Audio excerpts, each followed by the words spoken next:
Crafty Cuties! I'm so excited to share these Jane Davenport Mermaid markers with you today. These are watercolor markers, a little different than a normal watercolor because the liquid is already in the water brush for you. The cool thing about these, I heard they are refillable. Also, you can use these afterwards as a regular water brush. To get started, you want to remove that yellow ring. And you want to be sure when you're placing that cap back on that you place it all the way down. It almost has to click a little bit for it to be completely closed. Now I'm going to show you some swatches today of all of the colors, along with a few different ways that I have found you can use these markers. So to get started, we are going to be using the color Starfish. All of these colors have cute names. To get the ink flowing, you want to go ahead and press a few times. You kind of squeeze the barrel, and there is a little area that says push. I am taking my regular brush after a couple of these colors to see if I can shear the color out with my regular brush. So you can see here, I'm just pushing. It does take maybe like 3 or 4 times. It depends on the color. You can also dip the brush in some water to kind of soften the bristles.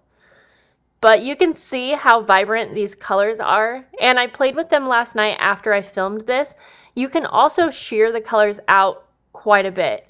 I love that you can get a good mix of color range within one color. I don't find that to usually be the case with a lot of watercolors. I feel like it's either or. They're either opaque or sheer, but these ones, both.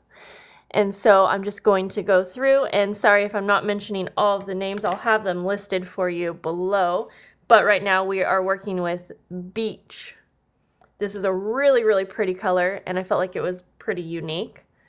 The next color we are going to be using is Pirate's Gold.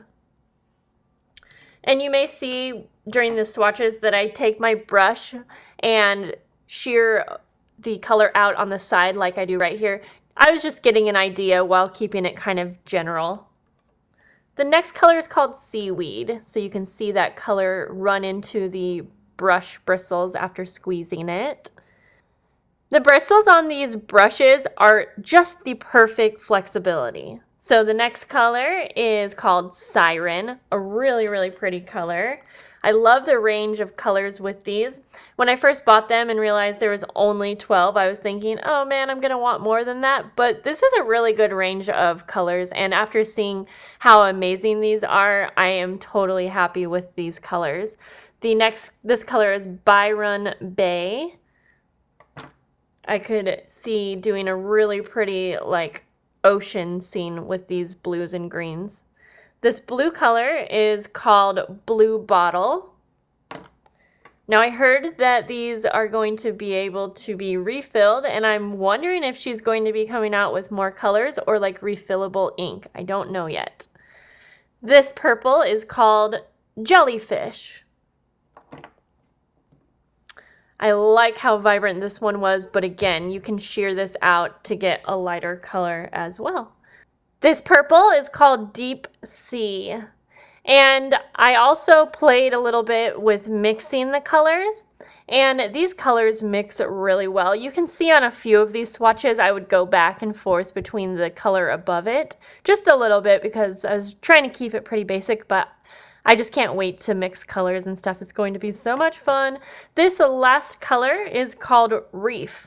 At first, I thought this was supposed to be a black, and then when I put it on my paper, I was like, wait a minute, what? So it's actually kind of obviously a brownish color, but you can make it pretty dark, so I really like it, and I feel like it will be a perfect color to have in your collection. Now, I saw her storing her pens in a cup with the brush tip up, which would make sense since the ink can get out through the brush tip. I don't know for sure. I did not read anywhere saying that's how you should store them, but for now, that's how I will be storing my markers, and I think it's a good way to do it. Next, I'm going to show you a few other things I wanted just to try out, and one was by using her calligraphy pen, the ink credible pen, which I did an entire review on this pen and changing the cartridges that you'll see soon. It wrote very smoothly over the watercolor, and I really liked it. The next thing I wanted to try was doing some brush lettering, and I'm not great at brush lettering, but these pens do write very easy. So I think with some practice, it will be a great pen to have for brush lettering. You guys, my final thoughts are probably obvious. I loved these watercolors and I love them. I cannot wait to go play with them like right now. These react with water in a way that the Distress inks do. So right now I'm just taking a little bit of water and splattering it over the ink. Now this has dried a little bit in between. I take my paper towel and just dab it up, and you will see kind of lightly there are teeny little white watermarks. Now this is just really cool because you can add a lot of texture to your projects, and I do find that once it's completely dry, the color does not move around. I wanted to go ahead and try the same idea out with one of her stencils, but I don't think I did a very great job at it. I was just using a wet paper towel here and kind of dabbing over the stencil. I do think this idea would be achievable with a little bit of practice, but you would just have to figure out the perfect amount of water to have. The issue that I had here was that I ended up squeezing out too much water and it kind of went underneath the stencil. But you can see when I pull the stencil up that I really think you would be able to achieve this type of a look if you worked with it a little bit. And it was just really fun to try.